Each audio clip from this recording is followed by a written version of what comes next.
ஜேடர் பாளையத்தில் பூட்டி வைக்கப்பட்டுள்ள அல்லாலா இளைய நாயக்கர் சிலை உள்ள பகுதியை திறந்து வைக்க நடவடிக்கை எடுக்க வேண்டும் என விவசாயிகள் கோரிக்கை விடுத்துள்ளனர். நாமக்கல் மாவட்டம் ஜேடர் பாளையத்தில் அமைந்துள்ள அல்லாலா இளைய நாயக்கர் சிலை பூட்டி வைக்கப்பட்டுள்ளது.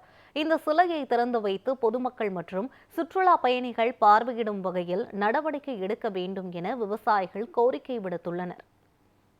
நாமக்கல் மாவட்டம் பரமத்தியூர் வட்டம் ஜேடர்பாளையம் தடுப்பணையில் அல்லாலா நாயக்கருக்கு ஒரு மணிமண்டபம் விவசாயிகள் சார்பாக கட்டணும்னு சொல்லி கோரிக்கை வச்சுருந்தோம். அதை தமிழக அரசு கவனம் செலுத்தி இன்றைக்கி அவருக்கு ஒரு மணிமண்டபம் கட்டியிருக்காங்க.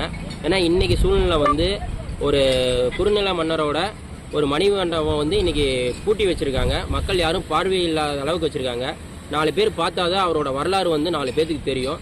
அது தமிழக அரசு உடனடியாக கவனத்தை எடுத்து அதை பார்வையிடறதுக்கு அல்லாலா இளைய நாயக்கரோட மணிமண்டபத்தை பார்வையிடறதுக்கு வழிவகுத்து கொடுக்கணும். அது மட்டும் இல்லை, ஜேடர்பாளையம் அணையும் இன்றைக்கி மக்கள் போய் பார்க்க முடியாத சூழ்நிலை இருக்குது. அது ஏன் காரணம் கேட்டால் எங்களுக்கு பாதுகாப்பு கருதி நாங்கள் பூட்டி வச்சுருக்கேங்கிறாங்க.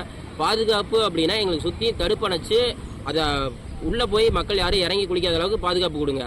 அதை விட்டுட்டு பார்க்கவே கூடாதுங்கிற அளவுக்கு நீங்கள் அனுமதி மறுக்கிறீங்க. இதை நாங்கள் ஏற்றுக்க முடியாததாக இருக்குது. ஜேடர்பாளையம் தடுப்பணையும் சரி, அல்லாலா இளைய நாயக்கர் மணிமண்டபத்தையும் மக்கள் பார்வைக்கு உடனடியாக தமிழக அரசு திறந்து விடணுங்கிறது எங்களோட வேண்டுகோள்.